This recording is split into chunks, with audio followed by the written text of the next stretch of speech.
new neural pathways, and the information becomes automatic, and it happens instinctively, instantaneously, effortlessly, easily, thus creating the results as if by magic and as if by doing nothing. Now, all of this stuff will begin to make sense. I'm touching on a few things so you have a general understanding, so as we go further, it'll all start flowing into place. The 4 basic concepts that we discussed, and we must review them, and you must know them, because these are the foundation of all the information for the rest of today and tomorrow. It is the foundation. Remember, you can only build as high up as your foundation is deep.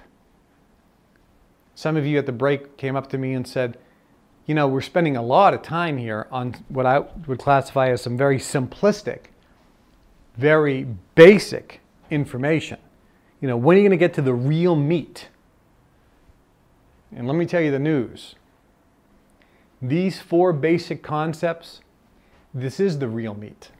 Because the rest of the information is actually easy and simple.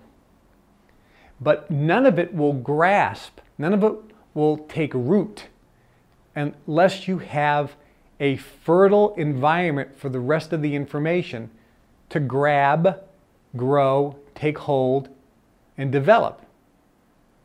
It's like if you're going to plant seeds, you need to prepare the soil first. If you don't prepare the soil, if the soil isn't fertile, you can plant seed and you can water it all you want and get all the sunlight on it you want, but the seed will never take root and grow. The soil has to be prepared. If you're going to build a skyscraper, you must build a foundation. And that foundation has to be strong, it has to be deep. Without that foundation, nothing will happen. And what are we looking to achieve here? So, you know, the first part of this weekend is entitled, Your Wish is Your Command, How to Manifest Your Desires. Which means, whatever you want in life, you can call it forth. Whatever you desire, whatever you want, you can give the command and manifest it in your physical experience. Whatever your heart desires, whatever you want to see in front of you, whatever you want to be, do, or have, all you have to do is give the command and it's there. You have Aladdin's lamp. The genie is there. Give the command and it will come forth with amazing speed. Whether that be happiness, whether that be money, whether that be a bigger house or something material like a car, whether that be something internal, a feeling, happiness, joy, glee, whether it be a relationship, whether it be a better relationship with the person you're with, whether it be happiness in your home, whether it be a better relationship with your friends, coworkers, children, family members, whether it be learning a foreign language or learning to play a musical instrument, or whether it means traveling, or whether it means doing something where you're praised and you're given accolades for, whether it be growing in your career and hitting levels of appreciation in your life from the people around you that you've always desired, whether it be getting your physical body to a place where you feel fantastic in your skin, whether it's physical health, whatever it is you want, this course is designed to give you the tools so that all you have to do, in effect, is give the command. Your wish is your command. Whatever you command, it can come forth. That's what we're achieving. Tomorrow we're focusing strictly on money. Today we're laying all the foundation for everything. That's the objective. And somebody always says, but I know this stuff. This stuff sounds something like I've heard before. Really? You know this stuff. You know it. Do you know it? You know it? Leo Buscaglia, great author, passed away now. He said, to know and not to do is not to know. It's like I had a friend of mine, he was giving a lecture, and he was talking about being positive. And I was at this lecture, and he was talking about how most people aren't really positive, enthusiastic, and happy, but that's a really key element to success. We'll talk about that later. And this woman raises her hand and she says, I don't understand. I'm happy all the time. And my friend looked at her and said, really? You should tell your face. And everyone cracked up laughing because she had this scowl on her face, which certainly didn't make it appear that she was happy. You know, she thought she was happy, but she certainly wasn't emanating that feeling. So if you think you know this information, but you don't have the results to show it, I can categorically tell you, you don't know it. You're doing something wrong. Think about it. You really know, you know how to do this? Really? Okay. You know how to make a souffle? Really? Well, how come you can't make one? Obviously, you don't know. You think you know, but you don't. Your teachability index is 0. Gabish, you understand this? Does this mean? I'm keep going back to these 4 concepts, the foundational concepts.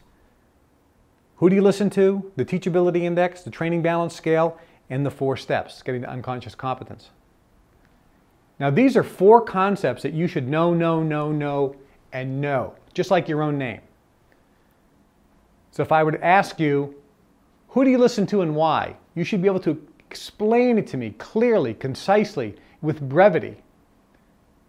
Who do you listen to? And someone said, well, how would you explain that concisely, Kev? I would say, very simple. If somebody say, who do you listen to? Listen to people that have what you want, that have the physical evidence that it works. That's it. That makes sense. Teachability index, can you explain that to me? Yeah, there are 2 variables. 1, what is your willingness to learn? Next, what is your willingness to accept change? You have to be high in both of those concepts. You have to be very high. You have to have a high willingness to learn. Well, how do you determine if you have a high willingness to learn? What are you willing to give up? Are you willing to give up your favorite thing to learn? What is your willingness to accept change? Are you willing to do something completely different? You need to be teachable. Training balance scale, can you explain that? Yeah, there's 2 sides of the training balance scale. One is the thoughts, one is the actions. One is the attitude, the motivation, the why, the dream, the thinking. And the other one is the how, the techniques, the skills, the action steps, the doing part. Which is more important? The thoughts are 99.9% of this process. Makes sense. Next, the 4th basic concept. What are the 4 levels of learning? You should instantly tell me, not by looking at your notes. Unconscious incompetence, conscious incompetence, conscious competence, and unconscious competence. And if I were to say, well, how do you get to unconscious competence? Well, there's 2 ways.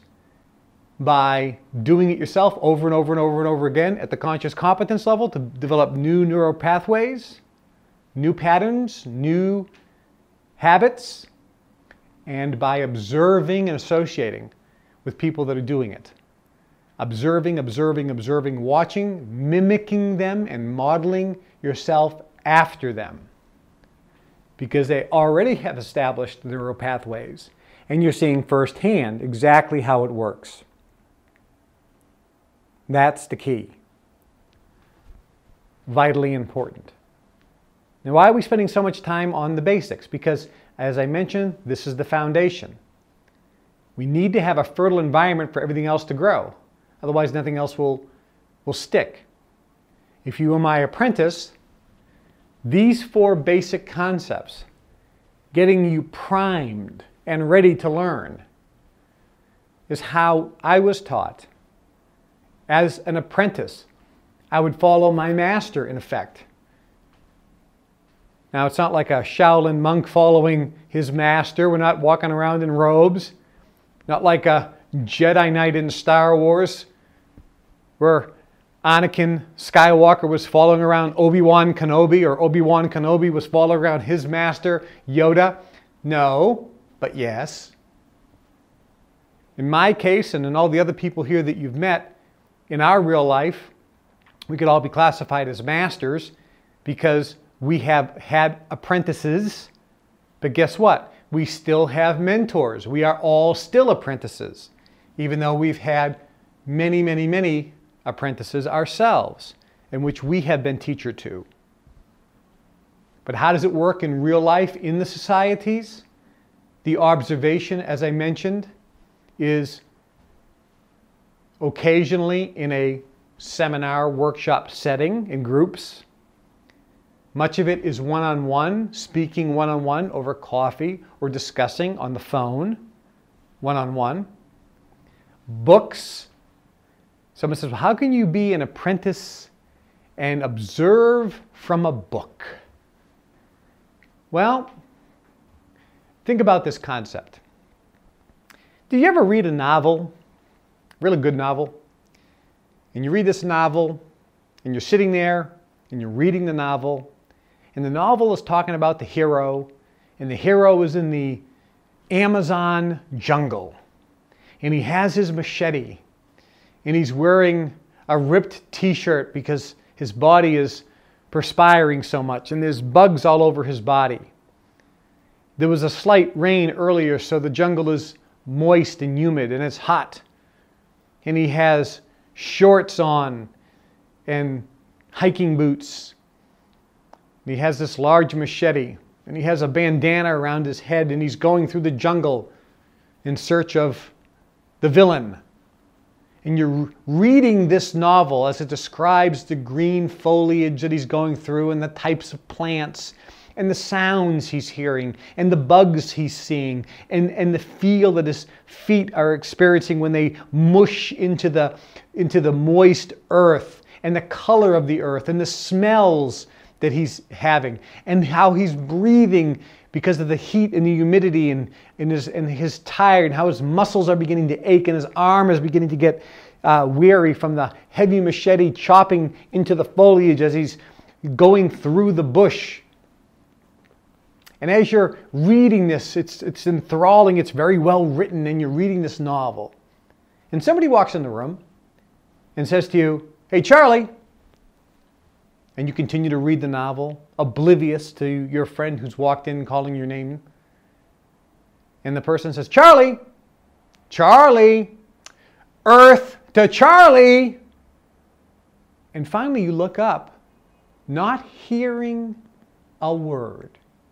And you say, "Did you say something to me?" That's happened to all of us. Or you know exactly what I'm talking about. You're so engrossed in this novel that you're not even in the room anymore, because you are in the Amazon. And you're oblivious to your friend 2 feet away from you, yelling your name. That's how. Now listen carefully. That is how you associate, you mimic, you observe,